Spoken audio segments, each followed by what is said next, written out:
Hello guys, I'm Austin from the KotLC Fanbase, and today I'm going to be making another KotLC video. I am an occasional contributor to KotLC Fanbase. I pop in on live streams and different videos. I'm not as mainstream as Joey and Troy, I'm just a contributor. But now I hope to upload more because of this surprising break, and because I have no more excuses, I have all the time in the world, I'm going to be making a little bit more videos. The video today I'm going to be making is I will rank all the KotLC books 1 through 8, least to best. Even if I rank one book a little bit lower or bad and I say bad things about it, that's just my opinion, and I still like the books. It's just my scale on the KotLC series, like which books I like better and which books I don't like. Before we hop into this video, make sure to like the video, subscribe to our channel, and share our channel with your friends, and share this series because this is a great series. Let's just hop right into the video.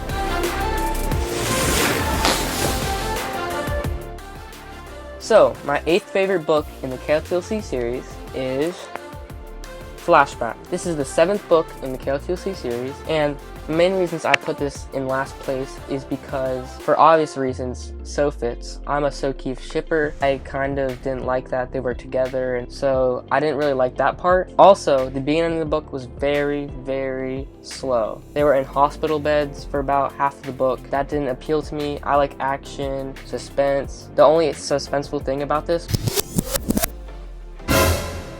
was when they're gonna get out of the hospital.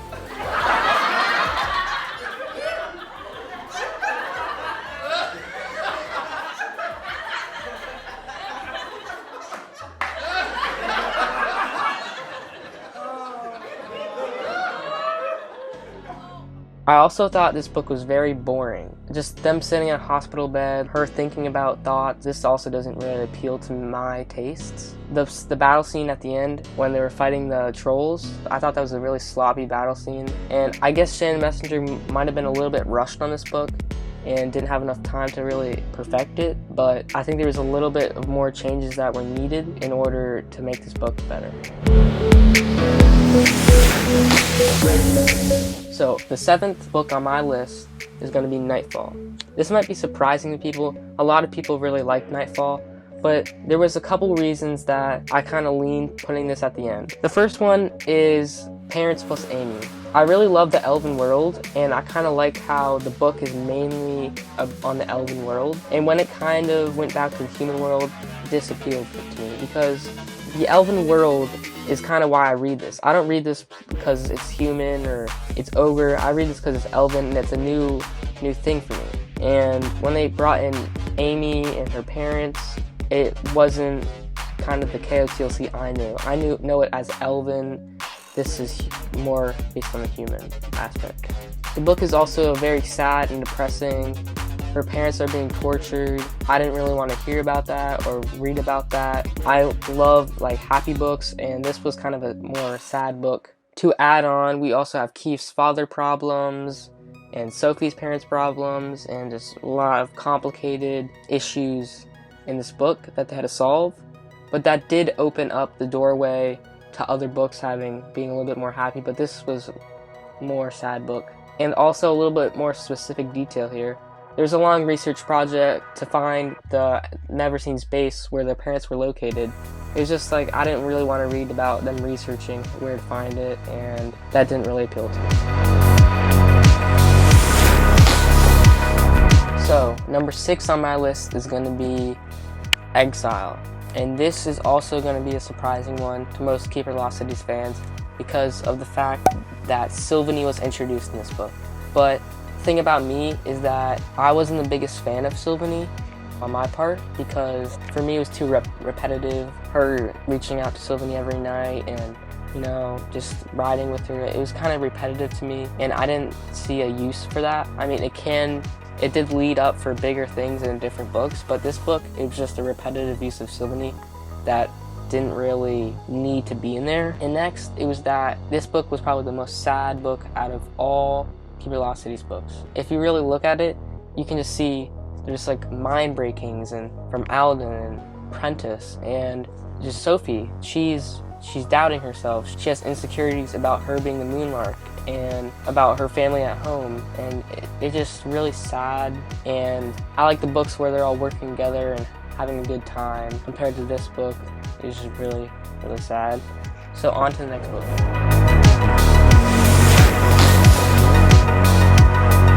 At number 5, I put Everblaze. I put Everblaze because this was a great book to put more character development in. We learned more about Brant, Jolie's boyfriend, and we learned more about Finton, a Neverseen enemy. And this was really great to see because now we understand more characters and we get to know the more structure of the KotLC community. We also learned more about Jolie, something that really affects Grady and Edeline, Sophie's adoptive parents. This was great to see. The 3 characters are getting more developed and we get to know more about the past, more memories, and more types of things like that. The book I placed in the 4th place is going to be Lodestar. One thing I really like about Lodestar is the cover. It's really cool. The only thing is like fits. I don't know if that is really fits, but yeah. This is my favorite cover on a KotLC book. But back to the book. This is a very great book, mostly dealing with Keith. When Keith joined the Neverseen, he had great scenes, like when he destroyed Foxfire. There's a lot of great scenes, and Keith was a really big part of this book, and he's my favorite character. And seeing him do a crazy thing, playing double agent for the Neverseen, was awesome to see. But not concerning Keith, is a really good mystery book. They were all finding clues and trying to solve the puzzle. In the Black Swan, instead of playing defense, they were on the offense. They were trying to hunt down the Neverseen and stop their crimes. And I love seeing that. Mr. Forkle and the team were trying to take back what's theirs. The book I put on 3rd place is Keeper of the Lost City's Legacy. The most important thing about this book, out of anything, the huge secret that was revealed, Sophie's biological mother. I won't tell you if you guys haven't read it yet, but that was a huge secret throughout the whole book, and we needed to know that really badly, and I'm glad that I know it. And the So-Fitz relationship has changed, and So Keith can finally have a chance. I also like the structure of this book. It really flowed nicely. And just reading it, I just kept wanting to go and finish the book. And it took me less than a week. Also, we get new locations and a new world we kind of finally get to explore and know more about. The dwarves and King Enki, we kind of find about a couple new characters and new locations. We also have a huge betrayal that leads to a serious event and just a great storyline all the way through. Book I'm going to be placing in number 2, Neverseen. Neverseen was such a great book because just for the fact that Sophie finally gets to meet the Black Swan in the whole operation.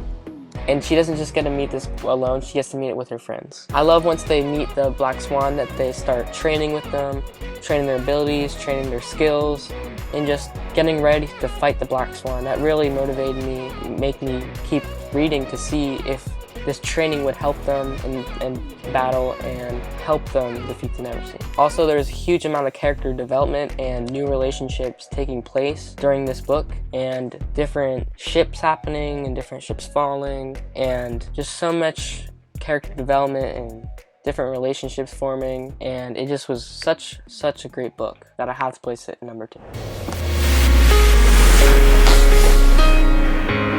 At number 1, I'm going to place the book where it all started from, the first book, Keeper of the Lost Cities by Shannon Messenger. This book, for me, was definitely the best, just because of the introduction to the series. Meeting everybody, knowing where she comes from. The start of the book when she meets the strange elf and just her world just changes into a whole different one. She lives in a whole different place. She meets new people. She gets new parents. It's such a great book. But my favorite aspect of this book was the Foxfire element, where she's going to school and she talks about her daily life and her classes and where she sits at lunch. And that was kind of cool to me to see how elves kind of function in their world and their different schools and all the levels. It was great to kind of understand where the elves go to school at. Also, meeting all these characters, meeting Fitz, Alden, Della, Keith, Biana, and all major parts of the book. Finding out a little bit more about the elven world and the elven customs mostly, like the noble system, all their political systems, and just it was a really good book to kind of indulge in the elven world, because that's all mainly what it was talking about. remember, I loved all these books. I'm not saying anything's wrong with them. I'm just saying my opinion on where they should place throughout the series. So I hope you guys enjoyed my opinion on which books were best and which were worst. I'd love to see you guys in the comments below. Tell me what your rankings are, tell me your favorite book, tell me your least favorite book, and tell me your opinion about mine. Please leave a like down below if you enjoyed this video. Also subscribe to our channel, it really helps. And share this video. And that wraps up the video, guys. I'm Austin from the KotLC fanbase. Stay safe out there, and have a good day.